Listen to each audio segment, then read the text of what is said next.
The first talk will be given by Professor Muthukumar from University of Massachusetts at Amherst, and he will talk about polymer crystallization, new concepts and implications. Thank you, Chandan. This is really a great pleasure for me to be here. I want to thank the organizers, in particular Sri, for giving me this opportunity to share a little story with this distinguished community. The question that I'm going to be talking about deals with a very complicated problem. Basically what I have is a bunch of strands like this, and I'm trying to see how they would organize. As you can imagine, that the situation by which this is going to organize is going to be distinctly different from a bunch of marbles with which we used to play, right? Take a bunch of marbles, put them, or go to a vegetable shop, you see how they are stacking up all these fruits, very beautiful order, but in contrast to that, how this kind of thing is going to organize. Okay. So yeah, I think as soon as I present this problem to you, your mind is raising, how could this happen? Right. Now, let me look at some of the simplest situations. Suppose I take a small molecular liquid or colloidal particles. Indeed, they would organize if you give enough supersaturation or low enough temperature, they would organize into very nice crystal lattices. They themselves have some difficulty, but nevertheless they would organize rather perfectly well. If I were to take oligomers, suppose I take normal alkanes, say C10 or C20, and when I bring this neat melt of these normal alkanes, they will also organize nicely, and they will organize in like a mat, like a lamellar sheet. The height of this lamellar sheet is exactly dictated by height of the molecule, right? So if I have C10, I'll have some height, it's a lamella, and if I have C20, I'll also have a lamella, and the width would be twice bigger, no problems. Now the question is, if I take this N-alkane to be long, instead of having C10 or C20, suppose I have C1000, what would happen? And the question is the following. Okay, as you can see, there are lots of entropy. And there was a very nice question during the last discussion that even for small molecular clusters, yes, indeed, at the interface there is lots of entropy. Now that entropy is going to be amplified dramatically by these polymer chains. So the question then is, okay, I include this chain entropy. Now in equilibrium, eventually I wait patiently and I let these molecules organize themselves, and I cajole them a little bit, do certain things to make them organize. If I were to do that successfully, would they eventually reach a state more like N-alkanes, that all these molecules are standing up, and the length of these strands, each strand would be microns. So would the thickness of this lattice be a micron, or would it fold back and forth to give an equilibrium state? Because as was pointed out earlier, the free energy is enthalpic contribution negative T times entropy at finite temperature. Usually when these plastics are crystallizing, right, made into plastics, the temperature is very high, right? Temperature 400 degrees Kelvin. At such high temperatures, does this entropic part appearing at this interface would be significant to make a new state of matter. That is, it's not perfectly ordered crystal. That's the question.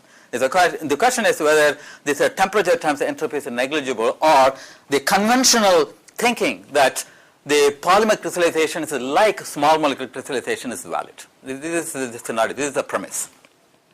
Let's think a little bit more.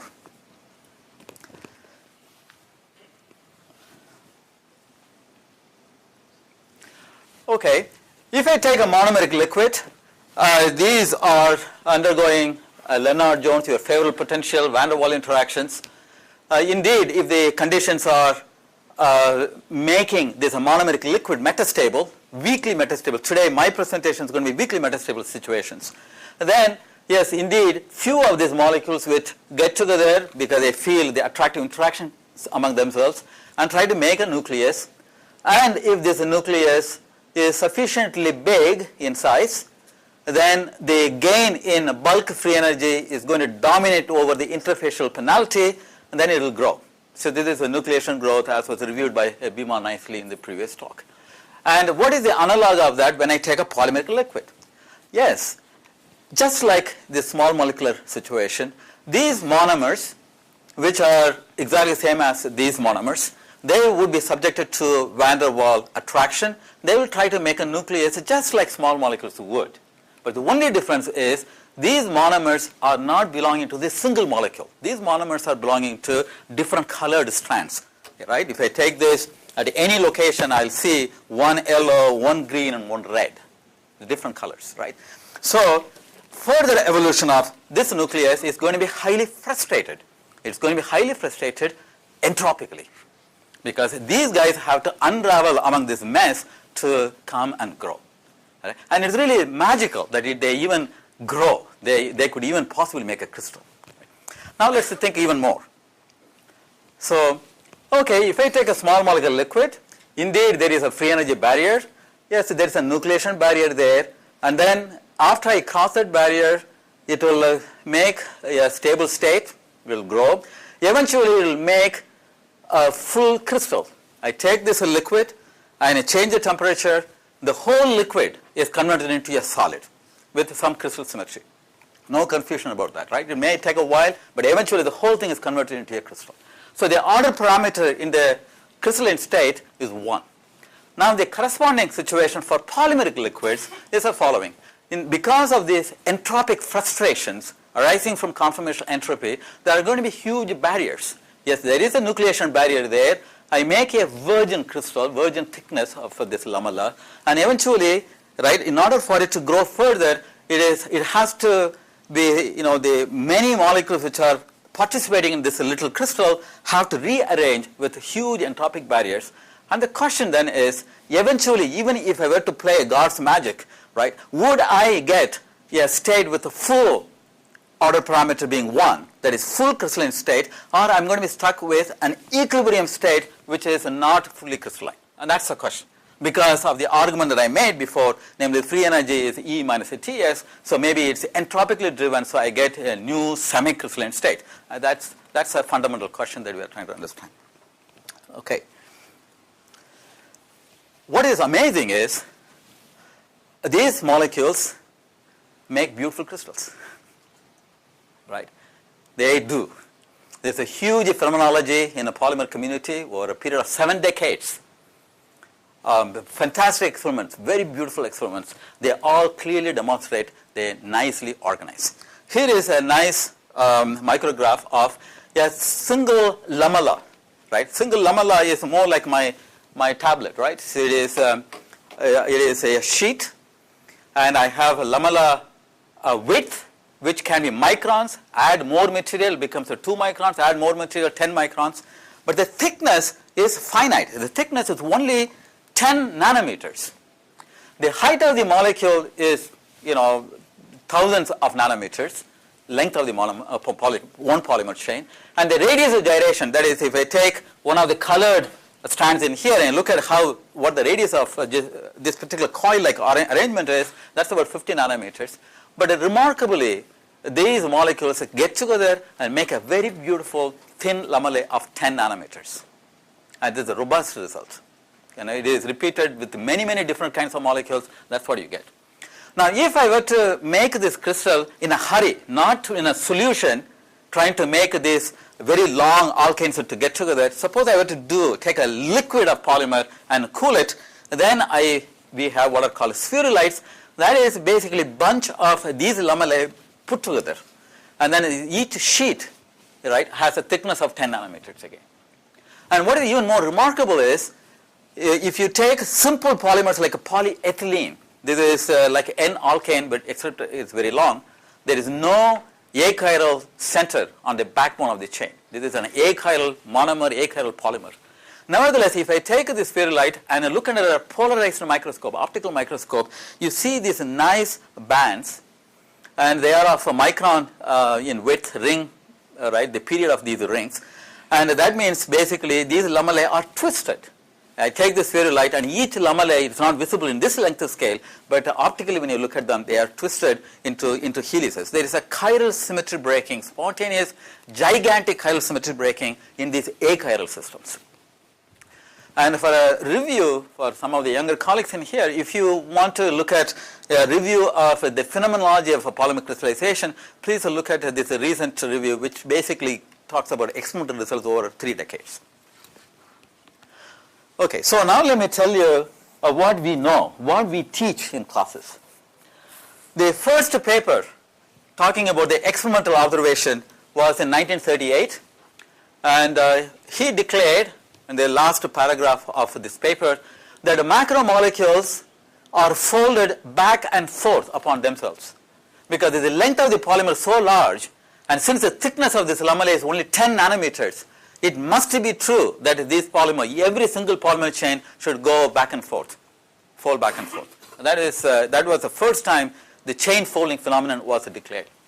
And if you take any standard textbook in polymer physics, we believe that this whole phenomenon is governed by kinetic criteria rather than by equilibrium thermodynamics because of entropic frustration, right? This free energy barrier. That's the dogma. This is what we believe in. So what I'm going to do is I'm going to give you only 2 slides of a review of the way we have been thinking for the last 6 decades. And this is what we do. This is textbook material, basically this surrogating all the knowledge that we have gotten in small molecular systems to polymeric systems. So what is the idea? The idea is this.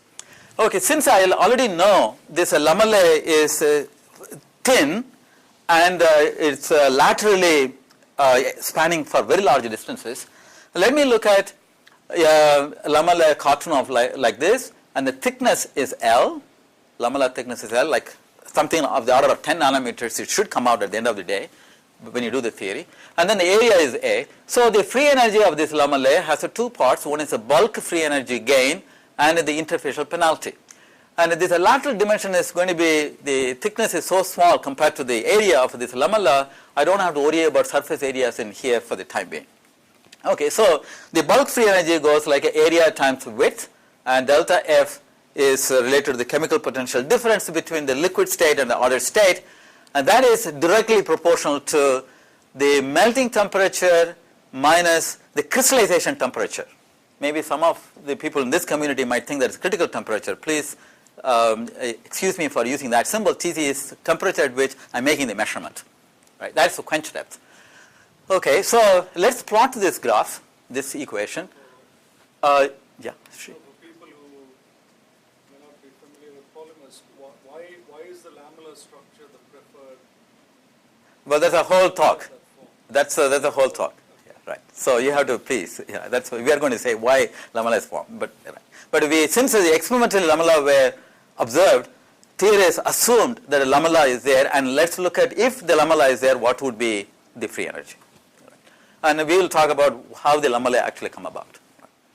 All right, now if I plot the free energy as a function of lamellar thickness, it's a linear function, right? That's the starting point, and then I hit that point. When I hit that value of L star, we say a virgin lamella is made with some small thickness, and that is kinetically frozen because there are lots of free energy barriers, entropic barriers in here, so it is not going to evolve anymore. So let me calculate what that L star is, and that goes like 1 over delta T, reciprocal of the quench depth in the temperature with respect to the melting temperature. So the textbook knowledge or the dogma is that the first viable state is kinetically stabilized, and if I were to put pressure or do something to the system or annihilate forever at the edge of the universe time scale, eventually I would get extended chain dimension. And this is an important issue to understand because in order to get this equilibrium melting temperature, what people do is they assume that eventually it will make like n alkanes extended chain dimensions, and that's why you extrapolate the experimental data to get this Tm, and then once you get this, then delta T, the quench depth, becomes an important variable and to analyze the data, nucleation theory, etc., etc. So that's the equilibrium aspect. In terms of the growth kinetics, the way people had been thinking about is basically based on this elegant theory by Lauritzen-Hoffman composed in 1960, and that's the workhorse in this field. And the idea runs like this. Okay, let's assume that somehow I have made a lamella, and the lamella has a growth front which is going to grow, and a complicated object like polymer chain is going to land at the growth front, and this is somehow going to be attached to the growth front. And these gentlemen imagined that they would attach in the following fashion. They will take this chain and break up into parallelepipeds, what are called stems. The height of the stem is commensurate with the lamellar thickness. They will take this and break up into different stems, and they will attach. And then they also compose the free energy landscape for the attachment of these stems. Free energy landscape they call in 60s, right? As a function of number of stems, there is a barrier for the attachment of the first stem, another barrier for the second stem, etc., etc. That's the free energy landscape. And then based on this free energy landscape, they could compute analytically the kinetic theory and then calculated the rate of growth. And the rate of growth is predicted to be exponential of a negative 1 over the temperature at which I'm making this crystal growing, and delta T is the quench depth. And in fact, if you looked at Beeman's slide keenly, the growth rate, classical nucleation, 2 dimensions, would be having this behavior. Growth rate would be e to the minus 1 over T delta T. So although lots of glamour went into this in terms of taking the character of this polymer, from a universal point of view, it is essentially 2-dimensional classical nucleation. That's what it is. But it's dressing it up with the details of the polymer chain. So these are the 2 important paradigms controlling our knowledge of polymer crystallization. Okay. So what are the central issues? The central issues are the experimental techniques have become so fine nowadays that we could interrogate the very early stage of polymer crystallization. Okay, I have a polymer liquid, molten liquid, and then I quench it, and with the synchrotron radiation, X-ray radiation, and sometimes light scattering, you can really monitor how the crystallization is going to be taking place. In the very, very early stage of crystallization, how the nuclei are going to be born. We are able to explore these things in modern technology. So that's question number 1. What is going on in the primordial stage of polymer crystallization? The second question is, again, this is spontaneous selection of a lamellar thickness. So Sri was asking, how do you know it's a lamella, right? And what is, it is spontaneously chosen, and it's at 10 nanometers, more or less 10, 12, 15 nanometers, depending on what polymer we are talking about, which is a much, much smaller than, 2 orders of magnitude smaller than any equilibrium argument you can make for based on extended chain conformation. And also there is a question about whether there is a mesomorphic state, like a liquid crystalline phase, like a rotator phase, which could be interfering between the isotropic liquid to the crystalline state. So is there an intervention by some metastable, long-lived metastable phases, or even equilibrium intermediate phases? And there's a huge literature and lots of discussion going on today. And of course, the other question is, what is the kinetics at the growth front? When Lauritzen-Hoffman imagined that there were going to be stems, what are these stems? How does a polymer chain actually get attached to the growth front? What's the mechanism of, molecular mechanism of this process? And then what is the origin of this chiral symmetry breaking? Gigantically chiral, in achiral systems. And where does that come from? And blends, mixtures. Right? If I have a phase transition of a phase separation, liquid-liquid phase separation, and that is happening in the background where one component is undergoing crystallization, how do these 2 phenomena get coupled? How does a second-order phase transition and a first-order phase transition get coupled? And this is a very good system to explore the physics of coupling between phase transitions. So these are the central issues in polymer physics, polymer crystallization, and so I'm kind of introducing what the kind of questions that we are thinking about in this field. Okay, so let me tell you about the first question, primordial stage. So when you do the experiments, what they find is this. You take the liquid, you make the measurement of scattering intensity at different scattering wave vectors, so I know that. Then I cool the system and then make the measurement again as a function of time. So you take the difference of scattering intensity with respect to the amorphous phase, liquid phase, and then you plot scattering intensity, excess scattering intensity as a function of scattering wave vector at different times. What they found was, they found a peak like this, That means that there is an intermediate length scale where it is chosen spontaneously and the intensity is growing, and they found this in a small angle X-ray scattering regime. That is, means a large length scales. And they could find this excess scattered intensity growing up with temperature, with the time, when there is no symptom of any crystalline order. They also simultaneously did wide angle X-ray diffraction looking for crystallographic symmetry. There was nothing that was seen.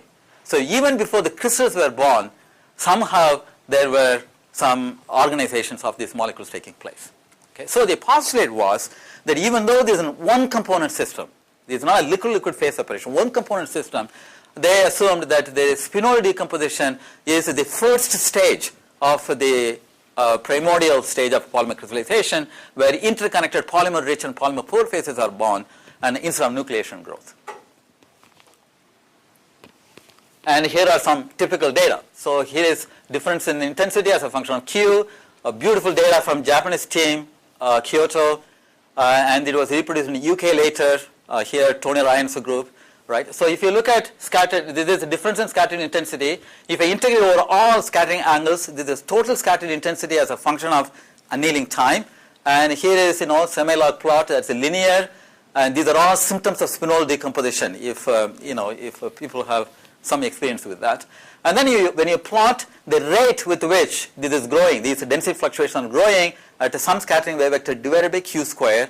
If you plot that against the q square, if you get a straight line, and that's what a spinodal decomposition theory tells you, even with a linear regime. Spinodal decomposition tells you that if you plot this against q square, there should be a straight line, and they thought that's what they got. Here is a straight line region, there is a straight line region, and another straight line region. So based upon these things, they concluded, the community concluded, based on these beautiful measurements, that spinodal mode is the first thing that happens before crystallization would take place. These are different temperatures. Okay, thank you for Chandan. So one of the beauties about this polymer field is that we have tremendous handle in making these measurements rather easily. We don't have to go to 2 degrees Kelvin, 5 degrees Kelvin. Here, 140 degrees Celsius, 142 degrees Celsius, another one is 145 degrees Celsius. Okay, so it's a very different small temperature ranges, but only a 2 degrees Celsius, 2 degrees Kelvin, which is very easy to control, not a point, 002 degrees Kelvin, right? So this is a time dependent. So this is they are looking at the time dependent, and then in a linear regime of spinodal decomposition, it would be time independent. So in the linear regime, because it's exponential growth for spinodal decomposition. Here, this is in the early stage where this is time independent. I can give you more references on this. Okay, so this is an example of how I think about the challenges, right? This is the primordial stage, these are the data, and this is a simple explanation that we can rush to, and how do we think about it? So in my group, we went and looked at with the 2 ways of attacking problems like this. And the next slide is an important slide, because this is a slide that I want to acknowledge my great collaborators. Without these collaborators, I would not be giving this talk. I would be giving a different talk. Right. So there were several students involved, several postdocs involved, and I want to really very gratefully acknowledge my Indian colleagues here. Arindam was a postdoc of mine, Mithun is a postdoc currently, and Professor Hatwalani is sitting right there. He will be giving a very nice presentation later on today. And these were my students working on the same problem. So here, how did we go about attacking these problems? First thing is to do this garden variety Langevin dynamic simulation. Very simple simulations. I'm not interested in reproducing the experimental data with computation. I'm a beggar here, right? I'm trying to get some idea about how this complicated problem is taking place. So I'm going to use these simulations to figure out some tips of how to think about this experimental data, how to organize the tremendous amount of phenomenology into simple ideas. So the Langevin dynamic simulation runs like this. Here is a description of a polyethylene, and every monomer can be coarse grained to be an united atom if I wish, or I can put all the carbon hydrogen if I want. And then this is connected to its neighbor, so there is a bond stretching interaction potential, and there is also bending, right, and there's torsion. And in addition to this, of course, we got to have Lennard-Jones or its equivalent attractive interactions. And this one is going to be interacting with another one through the chain connectivity. So the chain connectivity appears through this bond length and the bond angle and also torsion, and on top of that there is a nearest neighbor interaction when they come close to each other.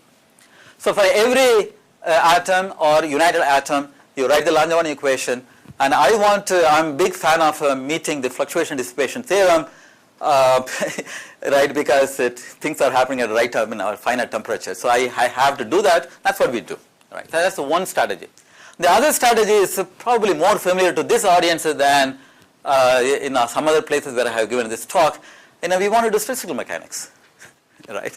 We want to write a coarse-grained Hamiltonian depending upon our taste and ability, and then you integrate over all possible states, all relevant degrees of freedom, and get the free energy, and from there you compute or predict the quantities that are experimentally measurable, and then compare our predictions with experiments. So that's the strategy. Okay, what did we do?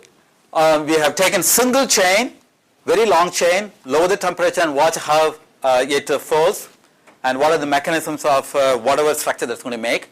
And we have many chains, and we let them go and organize themselves, and eventually, of course, they'll make crystals, right?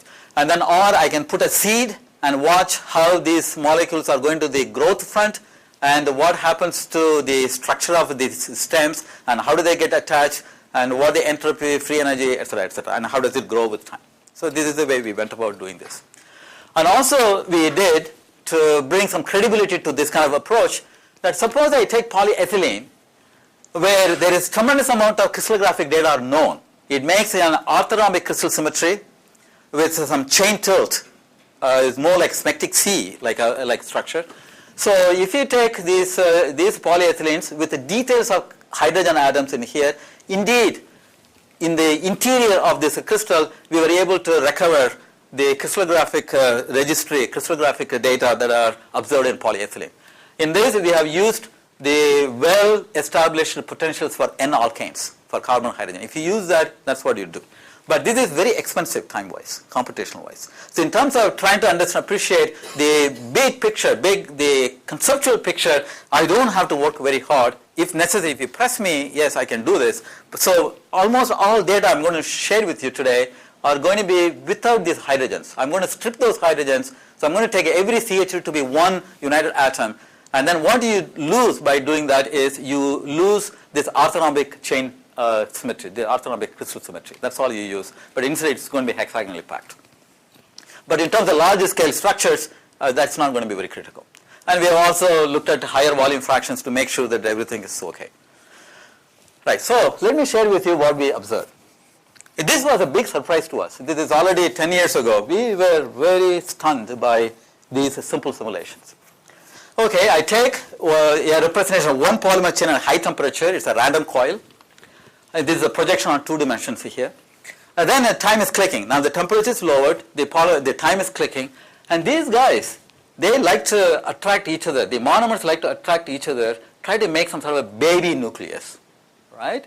But they cannot grow very easily because of these entropic frustrations arising from these strands, these hairpins, if you like, right? So, but eventually, you wait for some time, this is a Brownian dynamics time. When you do this, they are able to nicely organize and to make a lamella. And that thickness is 10 nanometers, right?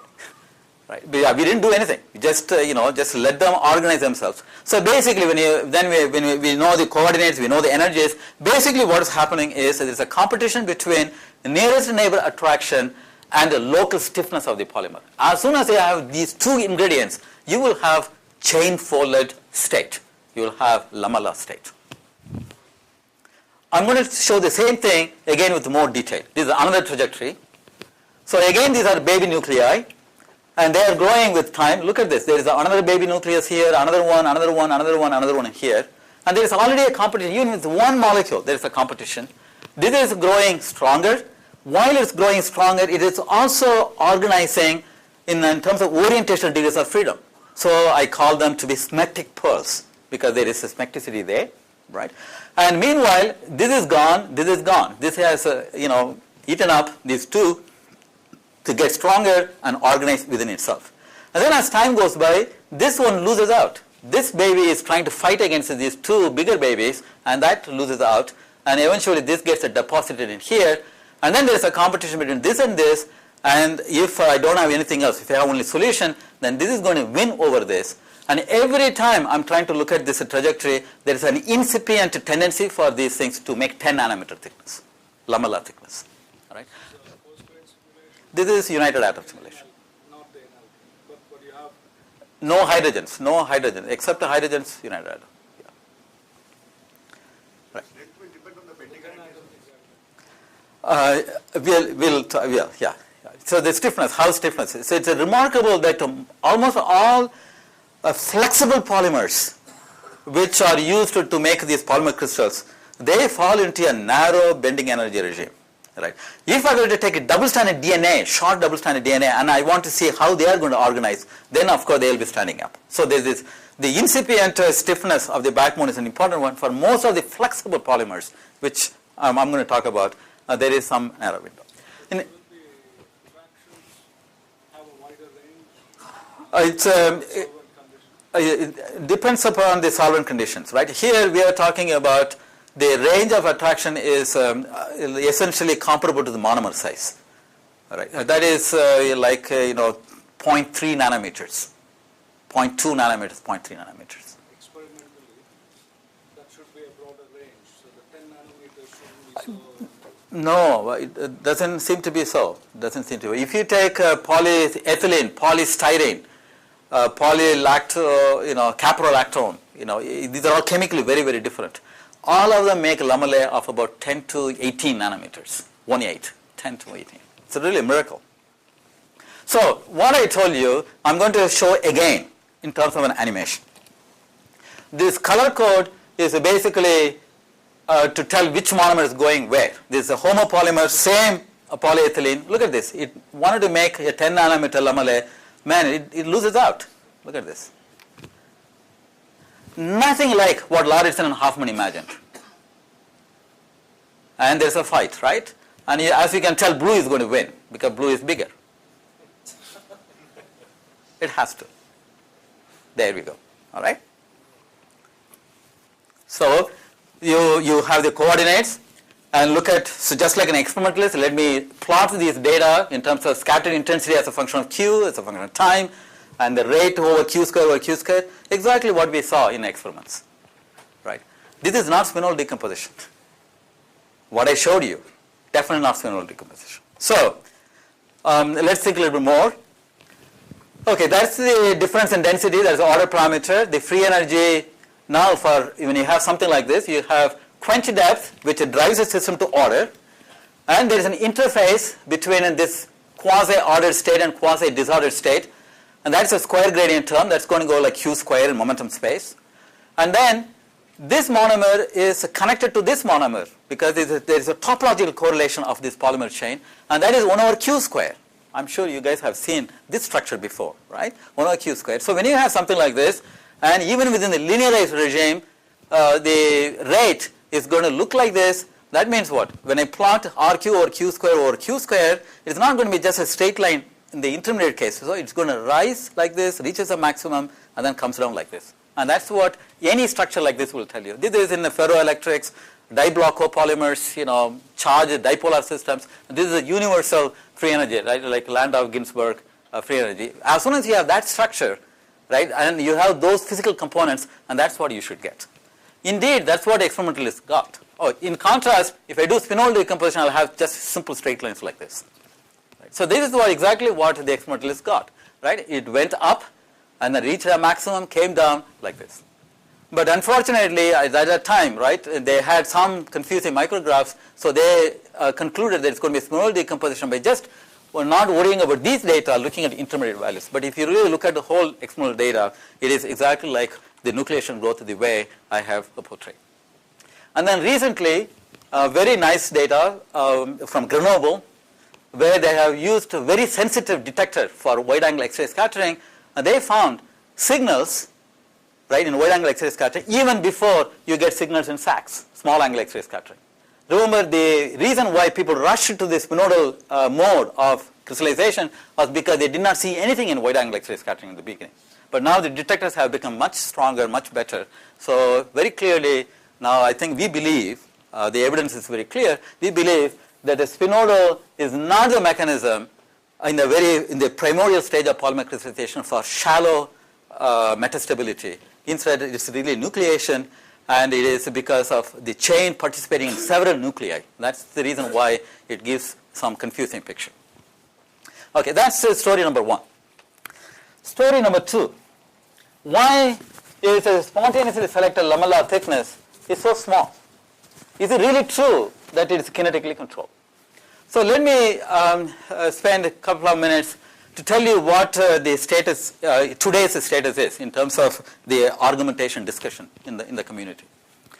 So here is the classical Lauritzen-Hoffman theory, and when you do the free energy barrier argument and do the kinetic equations, they derived an analytical formula for the lamellar thickness as a function of the quench depth. That is, basically you have a liquid, then lower the temperature. As soon as you lower the temperature, it makes a lamella, some initial lamellar thickness. Right? That initial lamellar thickness depends on 1 over quench depth plus a parameter which is related to the barriers that they had. So depending upon that parameter, the curve would look like this. That is, here is a liquid, lower the temperature. At this temperature, for example, of polyethylene, say 100 degrees Celsius, they will have a thickness. This is 1 over thickness here that's plotted in here, some number here. Then they will take that lamella and then heat it up. When they heat it up, it will melt at this temperature. So they will have a crystallization line, and then they will have a melting line. So this is the liquid, lower the temperature, come down in here, you get some thickness, and then take that lamellae and then heat it. Eventually it's going to become a liquid, and that happens at that temperature. So this is called melting line, and these are called crystallization lines. And the argument is the crystallization lines, depending upon that parameter delta, and the melting line would intercept with the temperature only when L goes to infinity. Well, L being infinity in this context is extended chain. Right? When thickness becomes comparable to extended chain, then that's my melting temperature, equilibrium melting temperature. So the quench depth is dictated by that equilibrium melting temperature by whatever temperature I'm doing. Then I will use that quench depth definition to understand experimental data. Okay, this is the practice that we have been doing for the last 40 years, 30 years or so, 40 years. Now recently there is a proposal from Gert Strobel, a distinguished physicist in Europe, in Germany, from Freiburg. And his argument is this. He had accumulated enormous amount of experimental data on variety of polymers, and what he has observed is the following. Okay, here is the liquid. This is illustrated for polystyrene in this particular case. So this is a liquid. We lower the temperature. When I lower the temperature, I will have the lamellar thickness 1 over L here, lamellar thickness to be there, 1 over lamellar thickness. And then for different temperature, I'll have different thickness. So this is called a crystallization line. Then I take that crystal and then heat it, that lamella, thin lamella, and then heat it, and it will melt at that temperature. So there are two lines. One is a crystallization line, another one is a melting line. And he would extrapolate all Lauritzen-Hoffman. Right? When you extrapolate them, they do not meet at one temperature when the thickness goes to infinity. Instead, they are going to cross in here. Then he concluded that between this intercepted temperature and this intercepted temperature, there is a new phase, a mesomorphic phase. And he was influenced by the occurrence of rotated phase in normal alkanes. So this is above this temperature, there is a liquid phase, and there is a mesomorphic liquid crystalline phase for flexible polymers, and then crystallization phase. Okay, this was his conjecture. Okay, so let's go to our simulations.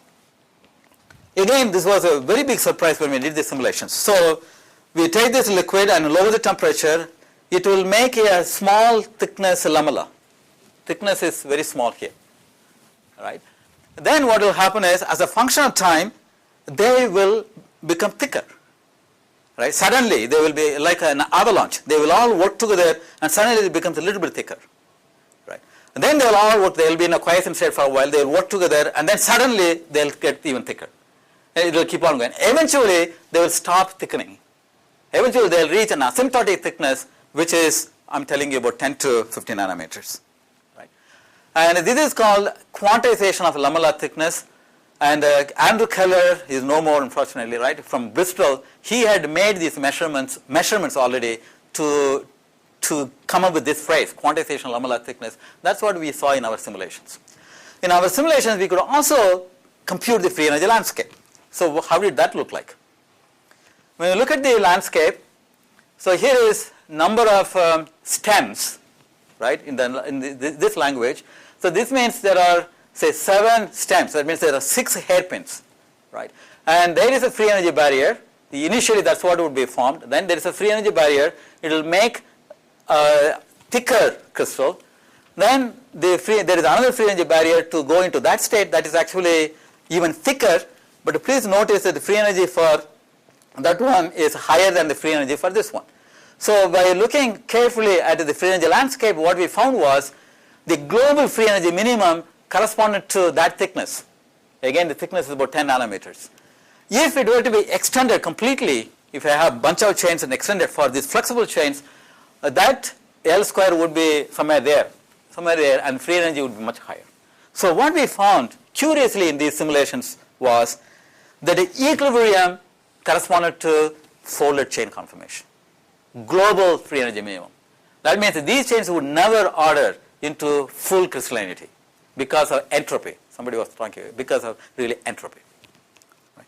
But this is not good enough, right? We have to do a more analytical work. Yes, please. L is the thickness of this lamella that is formed. L is if I make a sheet like this, this is my L. The thickness is L. How many such folds are there? In the thickness, how many folds are there? In the thickness, there is only one stem. Right. So in this cartoon, right, thickness is this length. So there is the thickness of that stem. The height of that stem would be thickness L. Right. So there are, if I go to, say, here, for example, right, the thickness is, you have to take the square root of that, right?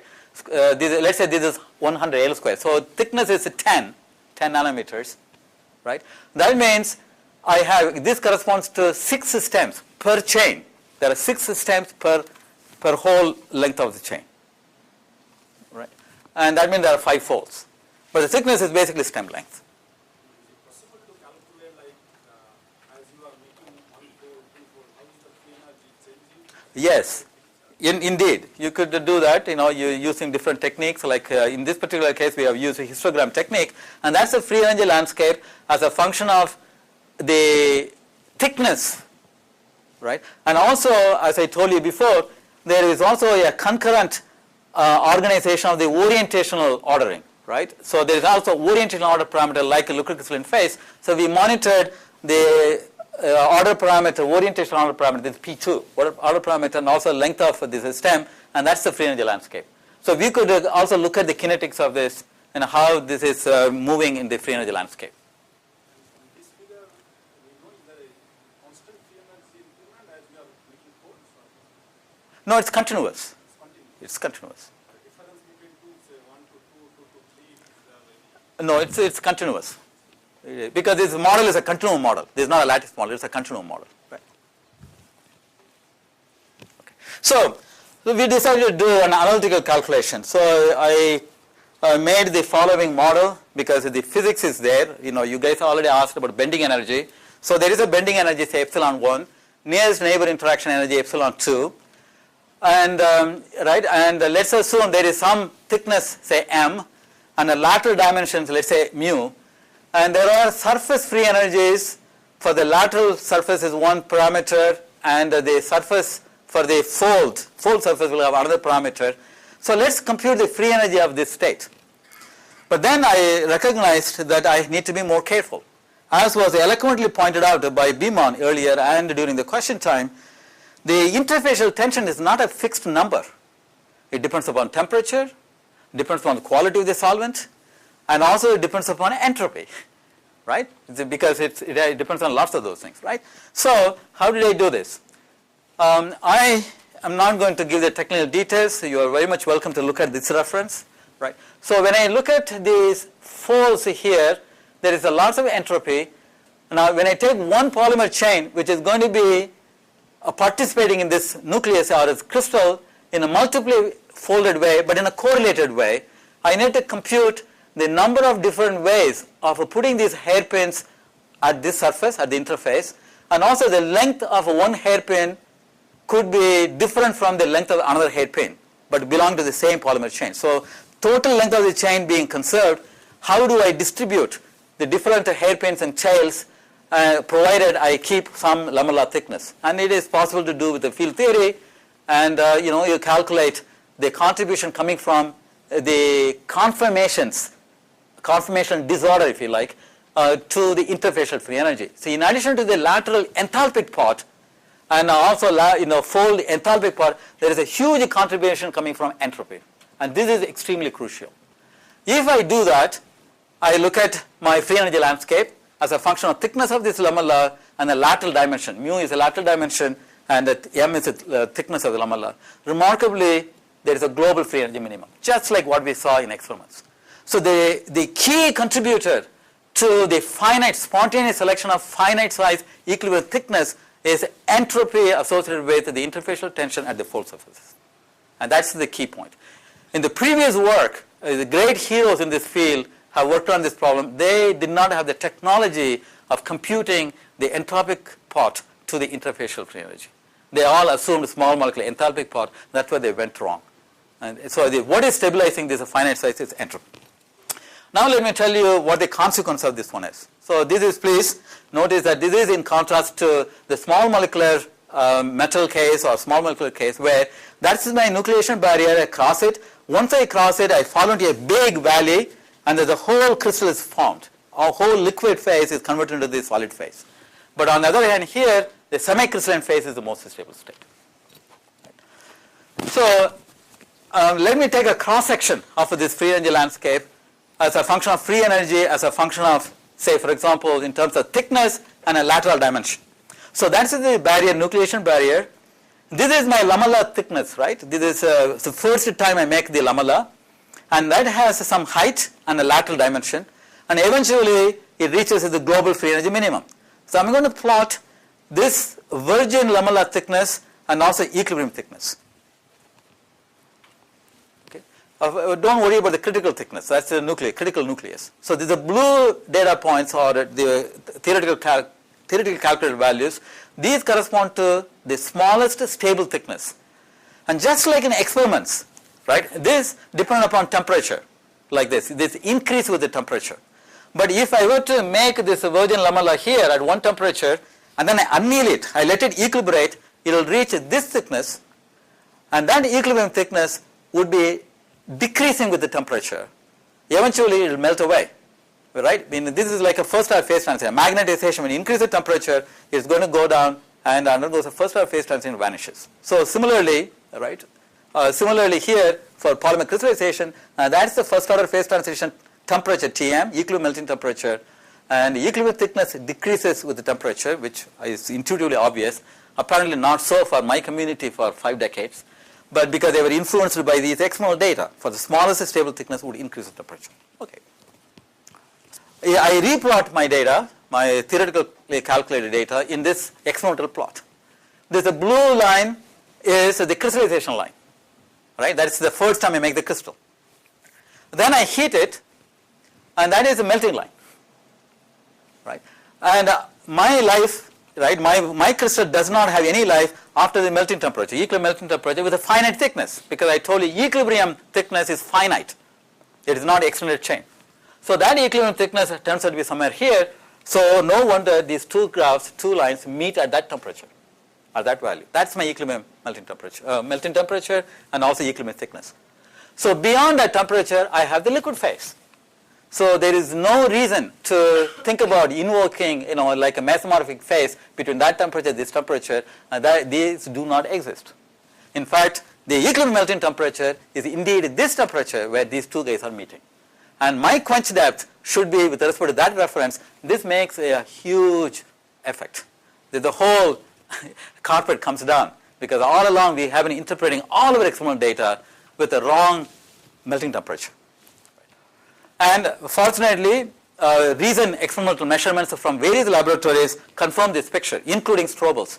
He again accumulated a lot of data and showed that when these two curves meet there, he showed that the growth rate also becomes 0.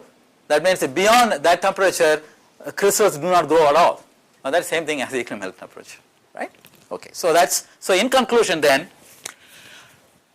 no stable mesomorphic phase for flexible chains, and lamellae evolved through several metamorphic states to reach an equilibrium thickness which is much smaller than the extended chain dimensions. Now let me go to the third question, the growth. How do they grow? Okay, so the premise is this, right? The Lauritzen-Hoffman theory believes there are also stems, they get attached. So let's do a simulation. So here is a snapshot of how the molecules are getting attached. Again, remarkably, there are 10 chains here, 20 chains in here, 40 chains are here. Thickness is the same, 10 nanometers for polyethylene, right? And add more, thickness is maintained. Okay, so I want to look at the kinetics. So I have the growth front. I have made one lamellae, and I want to see how a new molecule comes here and gets attached. And the mechanism by which this gets attached is really a very simple mechanism. It is simply adsorption. Because when a polymer chain comes in the vicinity of this growth front, there is lots of attractive field that is put out by this growth front, so it gets adsorbed. When it gets adsorbed, it doesn't know which way it should be adsorbed. It doesn't know that there are stems or anything like this. But then very quickly they recognize that there are stems, and then the adsorption becomes epitaxial. Epitaxially they get adsorbed. And also they do not know that they have to be commensurate with the thickness of this lamellae. So they get attached in a many folded ways, and eventually they work out in a cooperative way. And if no other molecule is coming and interfering them, then they will iron out their entropic frustrations to make the right number of folds, right number of thickness, commensurate with the growth front, and then the next molecule comes and attaches. So the same information that I told you here, I'm going to show you in an animation, so you can see yourself how this happens. Oh, sorry. Oh, thank you. Right. They get attached. Look at this. There are 4, more folds here. Meanwhile, there is lots of dynamics. It's not frozen. The growth front. There is a lot of dynamics there, and then you see 6 stems. Right? And how do they know that they have to work it out? They do, right? Magic of potentials, right? Chemistry. Finally, yes, 4 stems. That's the way it happens. So now we compute the free energy landscape. Nothing to do with the Lauritzen-Hoffman. There is no barriers because this is an adsorption, right? Attractive field adsorption. So this really was a big surprise to us. No barriers observed. So, it's very rude to tell our elderly people that, look, you have been looking at these things in a wrong way. So we want to understand a little bit more. So what I did was, we went to the literature. Experimentalists are very powerful, right? They have cultivated enormous amount of phenomenology. So what we did was to go to the experimental data and look at all of them, collected over several decades. And broadly, in the interest of time, I can classify them into 2 groups. One is lower molar mass or lower molecular weight group, where the growth rate depends upon temperature. This is crystallization temperature, like so. It vanishes like a delta T, quench depth, and it becomes 0 at the melting temperature. Or if you look at low molecular weight polymers as a function of concentration, they have some power law like this. In contrast, if I take a melt or a heavily entangled polymer system, then the growth rate, logarithm growth rate, goes like 1 over quench depth. And the growth rate can even depend upon molecular weight. This way it can even increase with molecular weight. So these are 2 classes. All right. So let me organize this phenomenological data into simple ideas here. If I take this, for particularly this community, right, you folks have seen how small molecules get attached to your nucleus and grow. Basically, you do the growth rate as a balance between adsorption and desorption, right? That is, the adsorption rate is proportional to the concentration of these molecules, and then desorption is by coming from detailed balance. So you please remember, the green is adsorption, red is a desorption, right? And then if you analyze this at the low, when the temperature becomes melting temperature, the growth rate vanishes like delta T. So this is our conventional argument. We know this for 7 decades. Lots of experimental data which support this for small molecular systems. Now on the other hand, when I talk about polymers, particularly when they are entangled like the mess that I showed you here, then there is an entropic frustration, because before here this is a dilute limit where one chain gets attached to the growth front nicely. I'd waited long enough to understand how that is getting attached. But when I have lots of molecules, they get heavily entangled and they are competing against each other to get adsorbed here, and there is too much entropic barrier. So again, to make a long story short, since the polymer chain conformations are not equilibrated in a boundary layer in front of the growth front, there is a free energy barrier. When I have a free energy barrier, the chain has to negotiate this and then get attached. So it is not a direct diffusion limited growth at the growth front. Instead, the polymer chains have to come by diffusion and then negotiate this barrier and then get attached. Right? And one can work out the theory for this, again using the statistical mechanics argument. Now what you get is, in addition to this green and red term that I showed you before for small molecules, there is an extra term which is reflecting the entropic barrier in front of the growth front. And if you work it out, that is very much like Arrhenius, right, or Smolhovsky. That goes like e to the, depends upon the free energy barrier, that goes like e to the minus 1 over delta T. And that is the polymeric liquid phenomenology. And of course the diffusion coefficient appearing here. So therefore what we have is the adsorption, desorption mediated by the barrier. So that's the theory of how polymer crystallization taking place. So if I do not have the barrier, I'll have the small molecular limit. If I have the barrier dominating, I'll have the large molecular weight limit. And then the formulation that we have come up with is it can interpolate between these two limits. All right. So boundary layer controls the crystallization kinetics for polymers, and the lamellar growth is by adsorption. Now in the interest of time, I'm going to be brief with the next couple of remarks. So origin of chirality, a gigantic chirality, as I told you before, these spherulites are going to make these lamellae which are going to be twisted, and this will be presented nicely by Professor Hatwalne, Yashodhan. And then the question is this, right? So here is my lamellae bunched up, and they are, from optical microscope they are twisted, and that's the morphology. How does that take place? The idea is a very simple idea. Classically, in this literature, the theory that is used to understand this, what are called banded spherulites, is due to this argument. That is, when you have polymer chains at the growth front, they are creating some surface stress. These surface stresses can lead to some dislocations, like there's a nice micrograph there, and people believed that that might be the mechanism for this twisting. But we know from our simulations that there is lots of entropy and disorder at the fold surface. We know that. So we thought perhaps the disclinations, that is a disorder in orientational order of these stems with respect to the layer normal, that might be a mechanism for organizing this banded structures. So the conclusion of this idea, and Yashodhan will tell you in great detail, the conclusion is really surprising. What we found was this: when you take a thin lamellae and then we ask, okay, what is that going to do?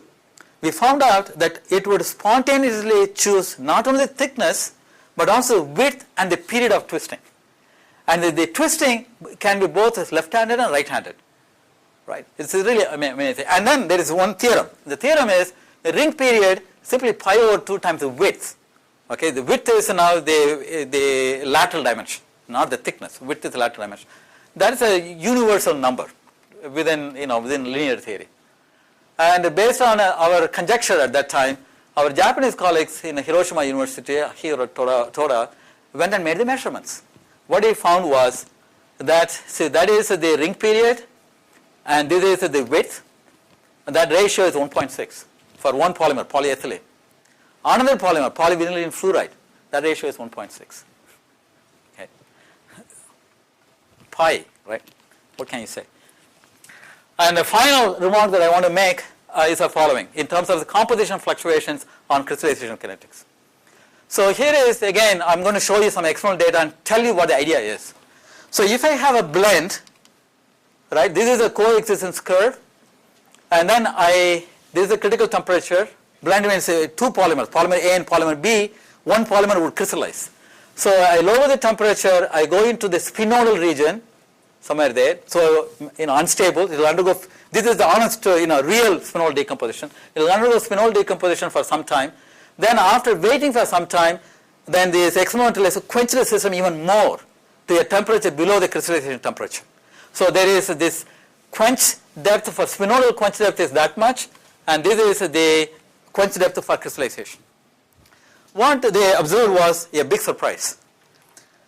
If you quench it into this region and waited, you would think that one phase will get purer and purer. If it gets purer and purer, then crystallization would be easier. What they found was the opposite. So this is the time you are waiting as a spinodal decomposition, liquid-liquid phase separation. If you did not wait, crystallization took place much easier. If you waited, you are doomed. That was a big surprise. The idea is a very simple idea. Chandan is standing up, so I have to stop right this minute. The idea is this. If you take an interface, and you will have, the interfaces offer opportunities for heterogeneous nucleation. So if I have an interface, then I can have lots of heterogeneous nucleation. When I go to very late stage, the surface is getting weaker and weaker. Therefore, I do not have opportunity for heterogeneous nucleation. So based upon this, we made predictions in terms of what the nucleation rate is, and in terms of this quench depth, the spinodal quench depth as a function of time. And let me flash in the late stage. That's the curve from our prediction. These are the experimental data, not bad. And we predicted that all these trends are observed. That is, here you have better nucleation for deeper quenches for crystallization. You do not have better nucleation for deeper quenches for spinodal decomposition. And that's exactly what is observed.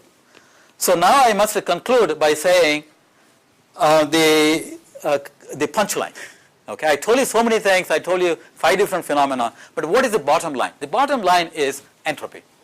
So the free energy is E minus Ts, but in these ideas are very different from what we know from the literature, where all our emphasis was put on energy. Now with that, I think I must stop here, and thank you very much for your attention. Okay. Thanks a lot for a fascinating talk. We're running a little late, but we'll have a couple of questions if there are any. Yeah, actually I had a couple of questions. And first is, can you just comment, I mean, here you have a preferred width or L. And Biman earlier in a very different system had a preferred R. And the usual picture is you have lengths because you want to surmount something, and here it's the other way around. The system likes to be at a particular length. Is there some general connection with broader linking very different systems? Biman's description, he had to go. Biman's description is qualitatively different from what I'm presenting in here. He is interested in a deep metastability. Right? And my argument here is only for very shallow metastability. Right? And because experimentally it's impossible to go to non-shallow quenches because of kinetic arguments. Okay. Then very briefly, you had these competing pearls. Is that something like the analog of Ostwald ripening, where you have a conservation law because the total number, you're not killing any chains? Right. So one is, I mean, is there therefore some T to the 1/3, or, I mean, is there some characteristic timing? Indeed. Yeah, indeed. I did not elaborate here. We have a new universality class in terms of this growth exponent, even within one chain of pearls, or different lamellae growing when the boundary is dominating, and that exponent is 1/2. Okay. Different from 1/3 for Schleier of Lifshitz. If the chairman will indulge me just, this business of, you know, when you have protein folding in things 11 thous, 10 to the 100, so many, this is much smaller, but there is equivalent to 11 thou.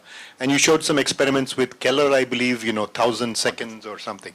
So the protein wallas have, they get around that by saying, oh, there is a funnel. Do you have a funnel? I don't. Instead of any attractive force, if you had only boundaries, will you get this kind of structures or not? Well, this is a good question. So there are many simulations which were further inspired by our work. And Dan Frankel is one of them.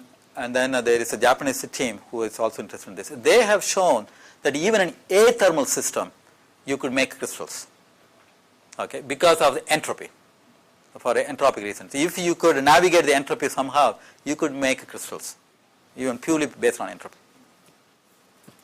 Thank Muthukumar once again for a very interesting talk.